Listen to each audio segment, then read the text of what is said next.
What's going on, everyone?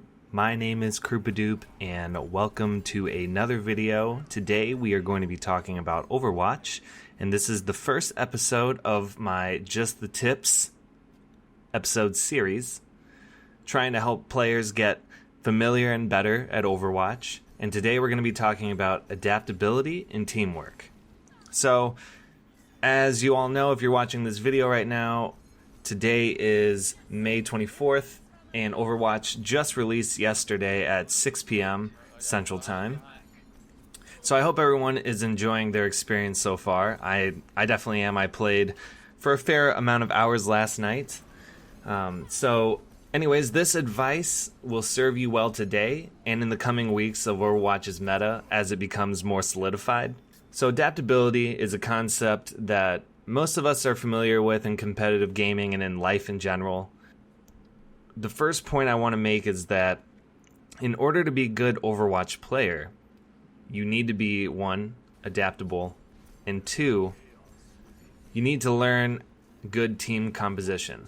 And let me tell you what, in my opinion, would be, in general, a good team composition. Most of the time, you're going to want a tank, a flanker, attacker, and 1 to 2 supports. You can switch out one of the supports for another attacker or flanker or another tank, but generally you want at least 1 support, 1 attacker, 1 flanker, and 1 tank in most game modes. And you can switch that attacker out for maybe a defender if you want as well, because some of the defenders are actually pretty offensive as well. For example, Mei, Junkrat, and even Widowmaker. Those could all be heroes that could be used in an attack game scenario. So I don't want any of you guys going into this game thinking that you should main a character. This game is about being good with a variety of different heroes. So my suggestion would be to use this time, now that the game has just come out, people that maybe didn't have time to play the beta, there's still plenty of people learning how to play the game. So now is a perfect time to try and experiment with certain heroes, maybe a hero that you weren't expecting that you would ever use. For me, for example, I never really thought I'd like Reinhardt, but I ended up liking him. And I use him every once in a while when I want to switch things up, and it really keeps the game fresh. Using one character can get a little stale after a little while. So before every game, if you're playing with a group of friends, then it's a little easier to coordinate who you want to be. But if you're playing solo, for example, and I think that this advice really helps, it's really geared and directed more towards people that are playing solo.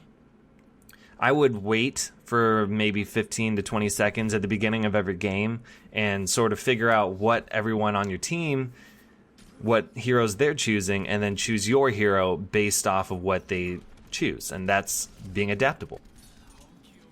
Another point that I want to bring up is that you should always be aware of your opponent's team composition.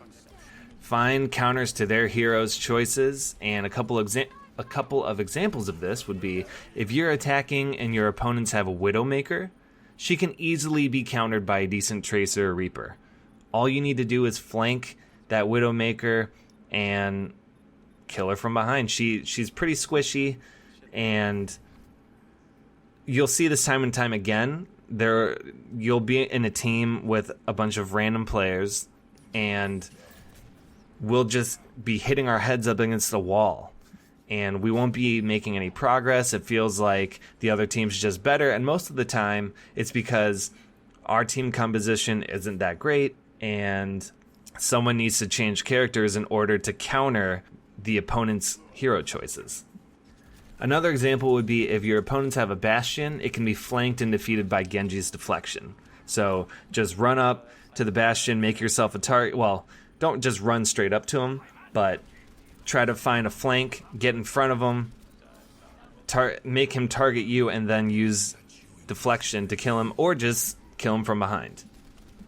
Because as you will find out if you ever get behind a Bastion, Bastion's weak spot is on his back. So from my experience playing the beta and final release so far, there are a few characters that if things aren't working out with your team, no one really wants to cooperate, there are a few characters that you can fall back on and still be generally very helpful for your team. The first example of this would be Soldier 76. He's a great all-around choice due to the fact that he can heal himself and still output loads of damage. He's classified as an attacker, but he still has really good healing ability.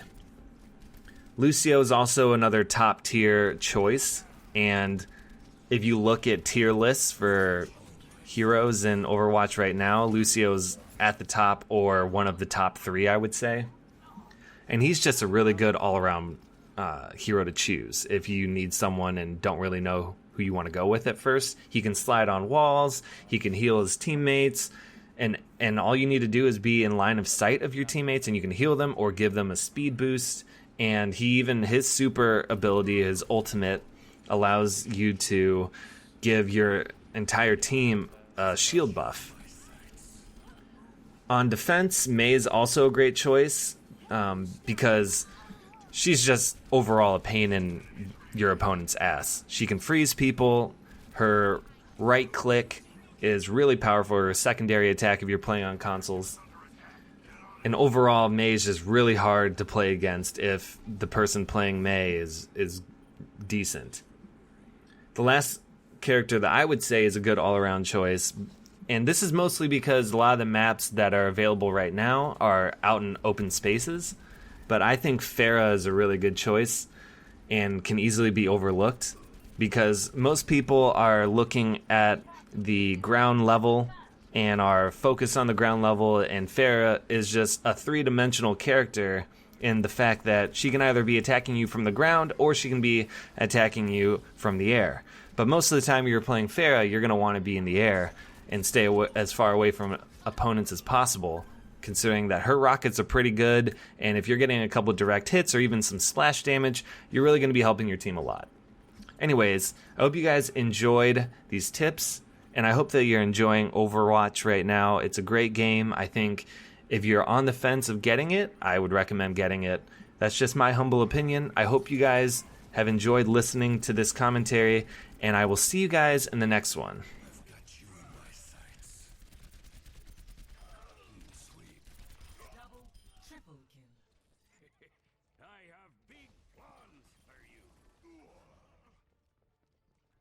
We got it.